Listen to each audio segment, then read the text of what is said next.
Je suis très reconnaissant envers le club de m'avoir offert une autre chance. Cette phrase, c'est celle d'un joueur qui aurait pu quitter le Barça cet été et qui a choisi de rester pour se battre.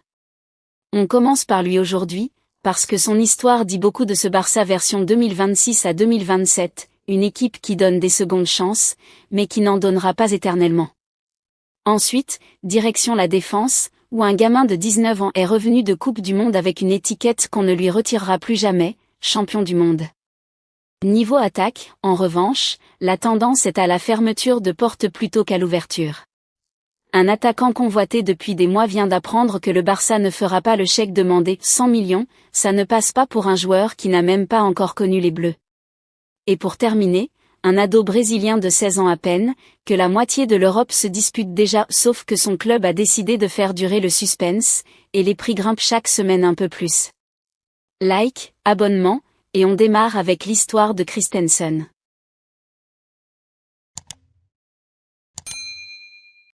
Christensen, la revanche avant tout.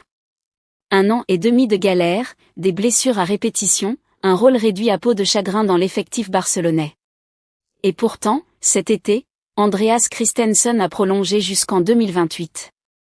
Pour lui, ce n'est pas une question de dernière chance, c'est un nouveau départ.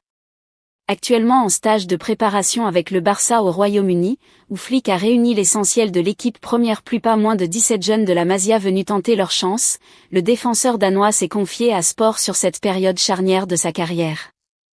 Premier sujet abordé, et le plus urgent pour lui, retrouver de la régularité physique après une saison et demie compliquée. Il est évident que le corps ressent que nous nous entraînons de plus en plus et avec une intensité plus grande, mais c'est pour cela que nous sommes ici, afin de retrouver notre condition physique, a-t-il expliqué, avant d'ajouter que l'objectif restait simple, être au top physiquement, surtout, terminer la saison sans nouvelles blessures. Sur son rôle exact aux côtés de Flick cette saison, il reste tout aussi clair, mon objectif est de préserver ma condition physique, de continuer à progresser et de retrouver mon meilleur niveau. Sur la concurrence en défense, un sujet brûlant vu les rumeurs qui continuent de lier Barcelone à de nouveaux noms au poste, Christensen refuse d'entrer dans le débat, le marché des transferts ne dépend pas de moi. Je me concentre sur moi-même. J'ai confiance en mes capacités et je sais que mon meilleur niveau est très élevé. Chaque été, les noms de nombreux joueurs sont associés à Barcelone, mais c'est tout à fait normal. Nous nous concentrons sur les joueurs présents ici. Et il enfonce le clou sur son unique priorité, j'ai vécu une saison et demie extrêmement difficile. Aujourd'hui, je ne pense qu'à une seule chose, atteindre la meilleure condition physique possible, être prêt tout au long de la saison et retrouver mon meilleur niveau. C'est ce que j'ai essayé de faire cet été, travailler très dur pour revenir dans la meilleure forme. Sur sa prolongation, la fierté est évidente, je suis très heureux et très fier. Je suis très reconnaissant envers le club de m'avoir offert une autre chance. Et je pense aussi que le club a confiance en ma capacité à retrouver mon meilleur niveau. C'est une excellente nouvelle pour moi et pour ma famille. C'est l'endroit idéal pour moi. Nous avons une équipe jeune et extrêmement talentueuse, et nous pratiquons un football qui me plaît. C'est un endroit où je me sens en sécurité et où je peux encore continuer à progresser. Il en profite aussi pour saluer la vague de jeunes talents qui débarquent de l'académie, nous sommes tous dans le meilleur club du monde, et nous possédons tous de grandes qualités. La concurrence existe à tous les postes, et cela nous rend meilleurs. Les jeunes sont arrivés avec beaucoup d'enthousiasme et une grande envie de prouver leur niveau. L'important, c'est qu'ils sachent qu'ils peuvent se tourner vers les joueurs chevronnés s'ils ont besoin de quoi que ce soit. Ils réalisent une performance remarquable. Et puis il y a l'ambition collective, celle qui ne laisse aucun doute sur les intentions du groupe. Nous voulons remporter tous les titres possibles. Et la Ligue des Champions, bien sûr, est l'un de ses objectifs, lâche-t-il sans détour. Pour lui, l'équipe a déjà les armes nécessaires, nous devons poursuivre ce que nous faisons et y croire. Nous avons prouvé que c'est le bon chemin. Il ne nous reste plus qu'à peaufiner certains détails. Nous devons faire confiance aux joueurs que nous avons. 7 ou 8 de nos joueurs viennent d'être sacrés champions du monde. Nous avons un effectif capable d'y parvenir. Et sur la question de la maturité, malgré la jeunesse du groupe, il balaie le doute, je pense que nous avons un bon équilibre. Nous avons aussi des joueurs d'expérience. Nous avons 6 joueurs qui ont participé à une finale de Coupe du Monde. Et malgré leur jeune âge, ils ont déjà vécu la plus grande expérience du monde du football. Pour moi, c'est aussi de l'expérience, et cela constitue un grand pas en avant pour le Barça. Cubarsí, l'autre visage de cette génération dorée. Il y a un an, Pau Cubarsí était encore présenté comme une promesse. Aujourd'hui, à 19 ans, c'est un champion du monde. Et tout le monde, à Barcelone, sait déjà ce que ça signifie pour la suite. Sa Coupe du Monde 2026 restera comme le tournant de sa jeune carrière. Titulaire indiscutable tout au long de la compétition avec l'Espagne, il a affiché face aux meilleures attaques du monde une maturité qui tranche complètement avec son âge. Calme, lecture du jeu impeccable, relance propre, ce sont ces qualités qui ont fait de lui un pilier de l'Aurora jusqu'au sacre final. Et cette performance ne fait que confirmer ce que Flick et la direction sportive pensaient déjà en interne, la défense du Barça se construira autour de Cubarsí pour les années à venir. Formé à la Masia, titulaire indiscutable aussi bien en sélection qu'au Camp Nou, le jeune défenseur a franchi un cap qui dépasse largement le simple statut de pépite prometteuse. Ce mondial marque un vrai changement d'échelle pour lui, d'un talent à confirmer, il devient un champion du monde reconnu sur la scène internationale. Avec, forcément, de nouvelles responsabilités et des attentes revues à la hausse. Mais à Barcelone, personne n'a de doute, ce garçon est amené à devenir l'un des visages du projet sportif pour la décennie qui arrive. Croupi, porte fermée, et le prix y est pour beaucoup. 100 millions d'euros.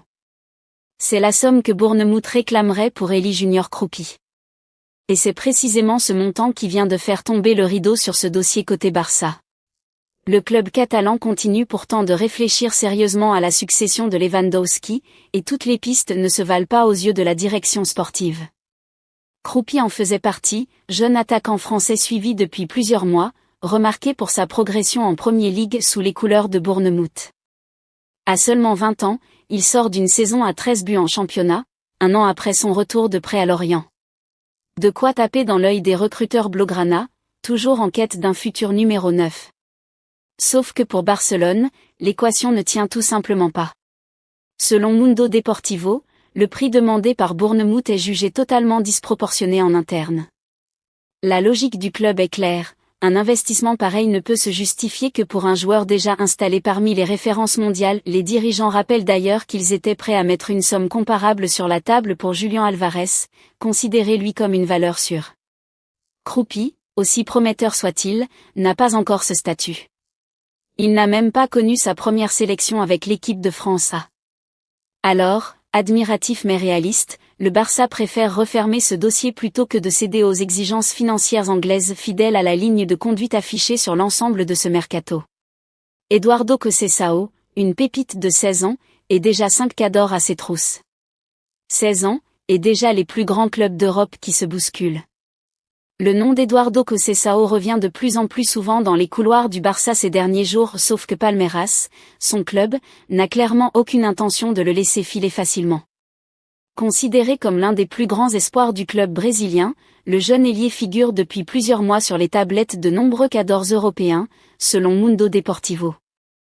Barça, Manchester United, mais aussi Manchester City, le PSG et le Real Madrid, 5 géants suivent de près sa progression. Le Barça, lui, n'est pas sur ce dossier depuis hier. Déjà en janvier, le journaliste Roger Torello révélait que le club avait supervisé le joueur lors de la Coupe du Monde des jeunes.